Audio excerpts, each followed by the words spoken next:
So welcome back to GA Fan TV. It was Dublin 21 points, Cork 10 points at Croke Park. Dublin cruise into the last four of the All-Ireland Senior Football Championship. I suppose, look, the result was very much something we all pretty much expected, to be honest, when the draw got announced. As I said before on my own show, as I said before on Twitter as well, Cork really wasn't the team that I think Dublin fans would have really wanted to play, because I don't think they really would have learned much from playing a Cork, as opposed to, a Kerry, a Dublin who will be playing, or a Kerry Mayo, you should say, who will obviously play the Dubs in a couple of weeks' time. The winner of that is going to come in with huge confidence. But look, in terms of the game itself, it was a strange first half. I thought it was very reminiscent in many ways to Dublin in the National Football League.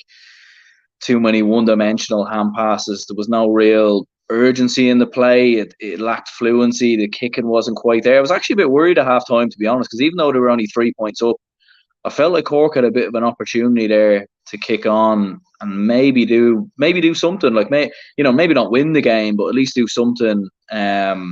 Maybe kind of be a bit more competitive or whatever. Like, Cathal O'Mahony was getting a bit of joy. Stephen Sherlock was having a good game in the first half, and Cork were getting a bit of joy, especially when they were kicking into Sherlock, to be fair. But it was always one of them things with Dublin's intensity, conditioning, and obviously the lads that you're bringing off the bench as well. They were always going to come through. And to be fair, Cork definitely ran out of a lot more energy in the second half.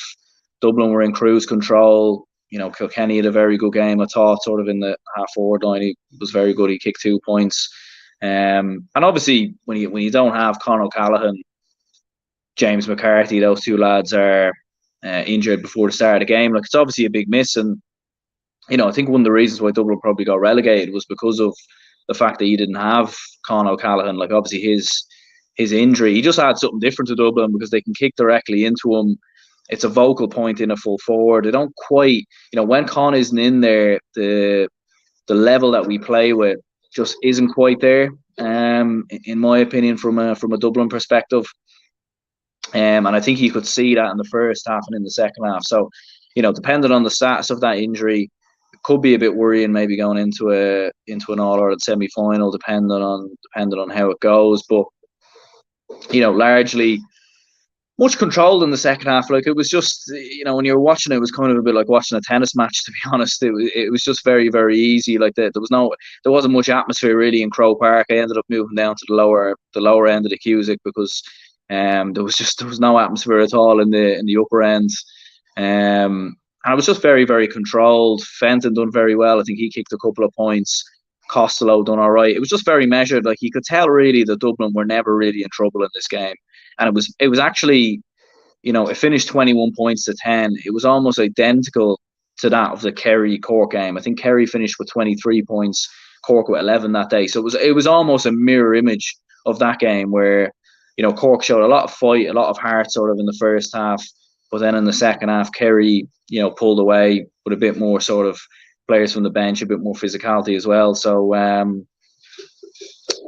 So yeah, Daniel Deneen says here, if Cork's finishing was sharper, could have given Dublin a scare. Certainly in the first half, a couple of misses in the first half. Second half, like, Dublin started getting a lot more turnovers. I thought Johnny Cooper done all right, to be fair. Lee Gannon, I thought, had a very good game. He finished with 2. And defensively we were okay. Like, there was no real threat there. We were very well organised. We weren't allowing Cork really to sort of get in behind or create any chances or anything like that. So it was fairly comfortable, to be fair. Rory says here that Con get injured.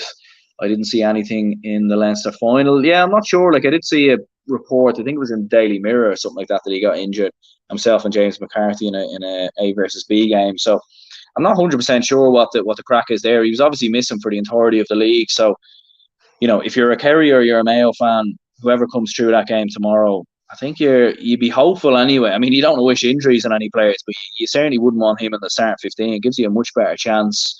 In my opinion, Rory, with an earlier comment there, says, I think Dublin are focusing on Kerry and Mayo more. Yeah, like, it was in the second half, it was cruise control. You could tell they took their eye off the gas. I think even the people in the crowd were switching off, to be perfectly honest. But certainly just a little bit of worries, like just a few wides in the first half. Like it wasn't as fluent attacking wise as what we seen in the Leinster Championship, in my opinion.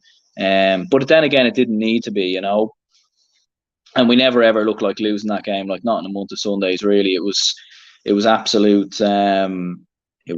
cruise control, you know. But look, from a Cork perspective, they will take confidence, and they might look back and think, if we had pushed a little bit more in the first half. Obviously, they missed a couple of chances in the second half. I remember Sherlock missed a 45. Just a couple of chances that went wide. Maybe they might have felt like they could have drawn the game back a little bit closer. Like Dublin in the end finished with an 11-point victory. It didn't feel like an 11-point victory, to be honest. It certainly felt more like a 6 to 7 point win, in my opinion. But they'll take confidence from the way that they played, and I think under John Cleary, if it is him who's in charge next year, or if the former manager who obviously had to step down, Keith Ricken, because of health conditions, like if he comes back in, fair enough. He we'll obviously have to wait and see. He's there. O'Reilly says, realistically, did anyone expect anything different to happen? No, I think you might get a lot of predictions wrong this weekend, but I think this was certainly the one that everyone very much expected. And I think I said it in the podcast leading up to the game. Cork are probably going to stay in the game because they've shown a lot of fight and heart in the last couple of games. They've good enough forwards to play well in the first half, but I think energy-wise, conditioning-wise, they don't really have what it takes right now to be up there with the likes of your Dublins. But there certainly is positives, considering they were nearly relegated from Division 2 a couple of weeks ago. There certainly is positives there. Suppose they don't want to save energy for the semi-finals. Yeah, I think that's it. I'm sure from a Dublin perspective, they don't want to be giving away too much game plans around like that, obviously with what's looming. But certainly there will need to be some improvements in that first half, because I just think, again, you could see Cork dropping in defensively, and Dublin were they weren't really backing themselves. I thought a lot of the time they weren't really taking the opportunities on, and even in the second half at times as well, they weren't really taking the chances on when the opportunities were there. And I just think against the Kerry, who probably will play quite similar to Cork, to be honest, especially since Paddy Tally's come in, they have been overly like that. So you could see them operating in the same way.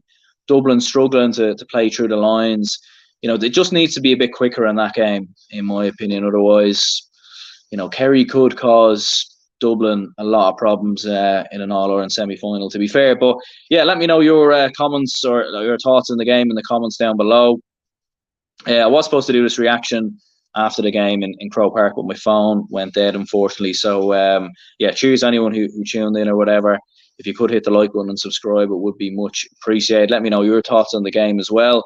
There was also a reaction out earlier as well for the Derry and Clare game, so make sure to check that out. There will be a bit of a match day vlog as well. I took a couple of clips, all with the phone, so we'll see what the quality is like, to be fair. Lally says, were you at the game? I was at the game, my man. Strange atmosphere. The Derry Clare game in the first half, I actually thought was a really good atmosphere, but then after that in the Dublin game was very, very odd. To be fair, Daniel Deneen says if McCarthy and Con are missing for the semi-final, they might be in trouble. Yeah, there could be a bit of an issue there. There certainly could be, and you certainly would want to get them lads back. Sarah says Dublin look flat, but still won by 11 points. There'll be a different beast altogether at the semis. You would expect so, but the only worry is there was a lot of. It reminded me a lot of how Dublin played in the league, so that would be maybe a little bit of a worry. Like if they kind of take those habits in, it was reminiscent of Dublin a little bit last year as well. But at the same time, it's one game, it's a quarter final. You're into a semi-finals now.